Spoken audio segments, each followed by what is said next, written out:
Hello and welcome to KnowledgeHut.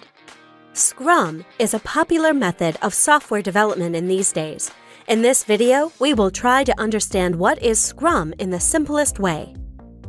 In software development, the person who decides what kind of software or product is to be built is known as the product owner. The people who build what is asked by the product owner are known as the development team. The product which is built is then used by the customers. When this software development process is conducted by following Agile, then an incremental approach is followed.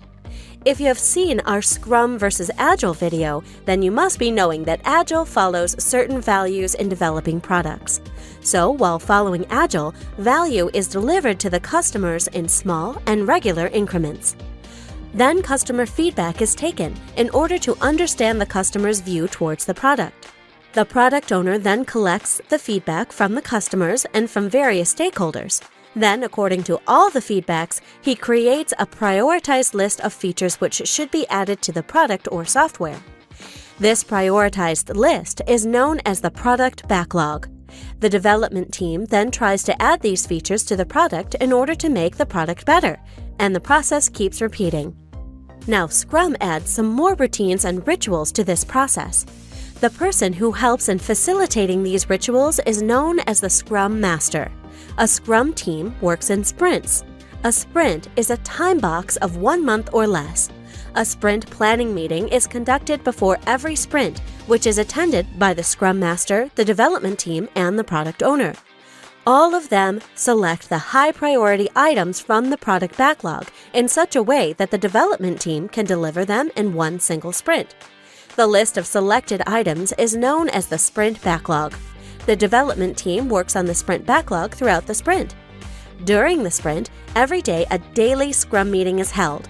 In this meeting, each participant answers 3 questions. What did you do yesterday? What will you do today? And what are the impediments in your way?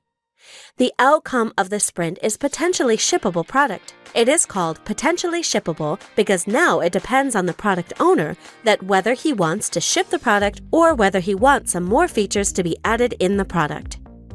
Sprint review and sprint retrospective are the 2 rituals which occur post-sprint. In sprint review, the Scrum team showcases what it accomplished during the sprint. It's kind of a demo of the new features added in the product. And finally, in sprint retrospective, the team contemplate on what went well, what went bad, and what could be improved. The object of a sprint retrospective is to improve the sprints which will be held in the future. So this is all about Scrum. We hope it was clear. Thank you for watching. Do hit the like button if you liked this video and subscribe to our channel for more such videos.